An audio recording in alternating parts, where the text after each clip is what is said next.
रमेश एक अनुभवी truck driver था जिसने अनगिनत रातें सुनसान सड़कों पर बिताई थीं। उसे नाइट ड्रॉप से कोई डर नहीं लगता था। जब उसे देर रात किसी गोदाम या डिपो पर ट्रक खाली करके चाबियां और दस्तावेज एक सुरक्षित बॉक्स में छोड़ने होते थे, वह इन कामों को अकेला और बिना किसी परेशानी के करता आया था।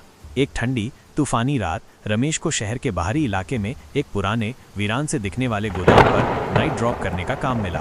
बारिश की तेज बौछारें उसकी विंडस्क्रीन पर पड़ रही थीं और हवा में एक अजीब सी सनसनाहट थी। गोदाम तक पहुंचने वाली सड़क संकरी और पेड़ों से घिरी हुई थी और रमेश को एक अजीब बेचैनी महसूस हो रही थी। गोदाम का इलाका पूरी तरह से सुनसान था। कोई रोशनी नहीं थी सिवाय रमेश के ट्रक की हेडलाइट्स के, जो इमारत के अंधेरे चेहरे को रोशन कर रही थीं। गोदाम की इमारत पुरानी और जर्जर लग रही थी, जैसे बरसों से इस्तेमाल न हुई हो। रमेश ने ट्रक को बैक किया और माल खाली करना शुरू कर दिया। बारिश अब भी जारी थी और बिजली चमक रही थी, जिससे गोदाम की भूतिया झलकियां दिख रही थीं। जब वो आखिरी सामान उतार रहा था तो उसने गोदाम के अंदर से एक धीमी कराहने की आवाज़ सुनी। उसका दिल तेजी से धड़कने लगा। उसने सोचा कि शायद हवा की वजह से कोई दरवाज़ा हिल रहा होगा, लेकिन आवाज़ में एक अजीब दर्द और उदासी थी जिसने उसे डरा दिया। उसने जल्दी से ट्रक खाली किया और ड्रॉप बॉक्स की तरफ बढ़ा। बॉक्स गोदाम के मुख्य दरवाजे के पास लगा हुआ था, जो थोड़ा खुला हुआ था और हवा में चरमरा रहा था। जैसे ही रमेश बॉक्स के करीब पहुंचा, उसने दरवाजे के अंदर से एक ठंडी हवा का झोंका महसूस किया और फिर उसने उसे देखा। दरवाजे के दरार से उसने एक धुंधली सी आकृति देखी। ये एक इंसान जैसा लग रहा था, लेकिन पूरी तरह से सफेद और पारदर्शी था। उसकी आंखें खाली और काली थीं और वो रमेश की तरफ देख रहा था। रमेश डर के मारे जम गया। उसका खून ठंडा पड़ गया और उसके गले में एक चीख अटक गई। वो उस भयानक दृश्य को देखता रहा। उसकी बुद्धि उसे बता रही थी कि ये मुमकिन नहीं है, लेकिन उसकी आंखें उसे धोखा नहीं दे रही थीं।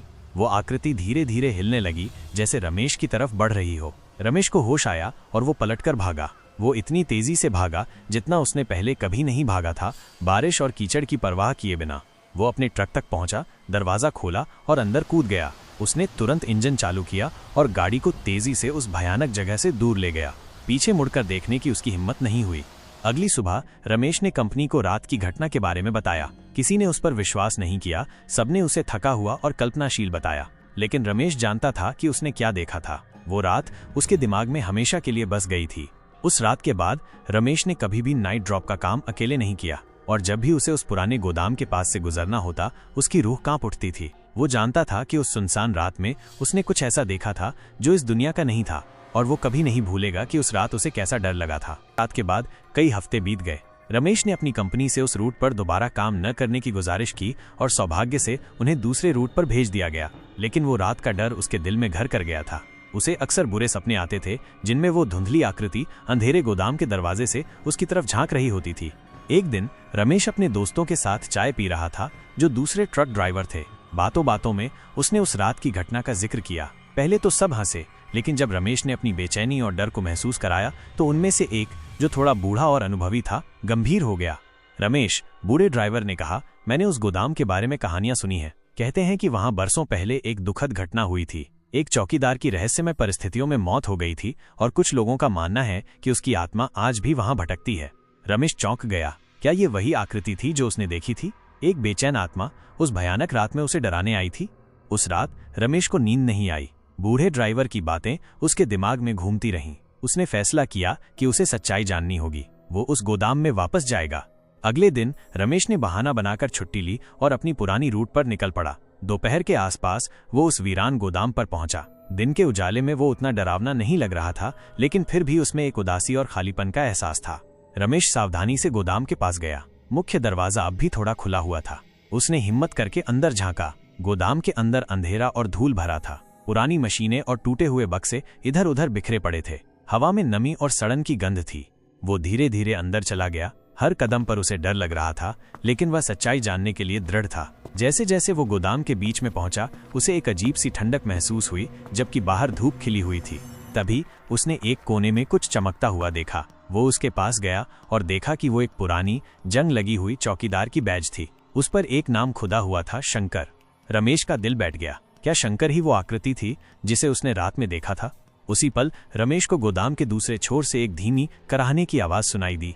वही आवाज जो उसने उस भयानक रात सुनी थी। इस बार रमेश भागा नहीं। वो डर गया था, लेकिन उसमें जिज्ञासा भी थी। वो आवाज की दिशा में धीरे धीरे बढ़ा।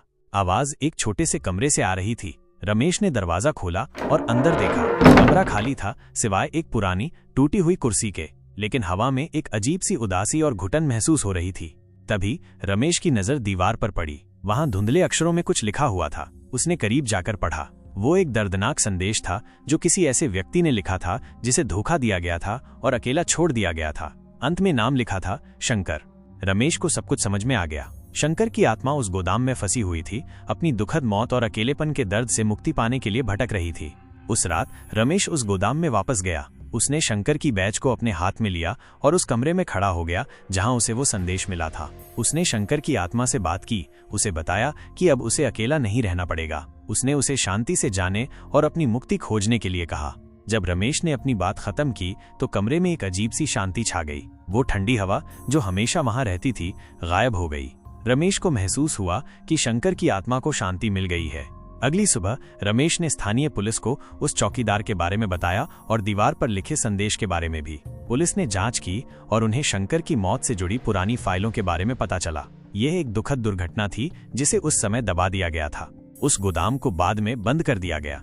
रमेश ने फिर कभी उस रात वाली भयानक आकृति को नहीं देखा, लेकिन वो हमेशा शंकर की कहानी याद रखता था, एक बेचैन आत्मा जिसे आखिरकार शांति मिली। और रमेश ने सीखा कि कभी कभी रात के अंधेरे में छिपी कहानियां हमारी कल्पना से भी ज्यादा डरावनी हो सकती हैं।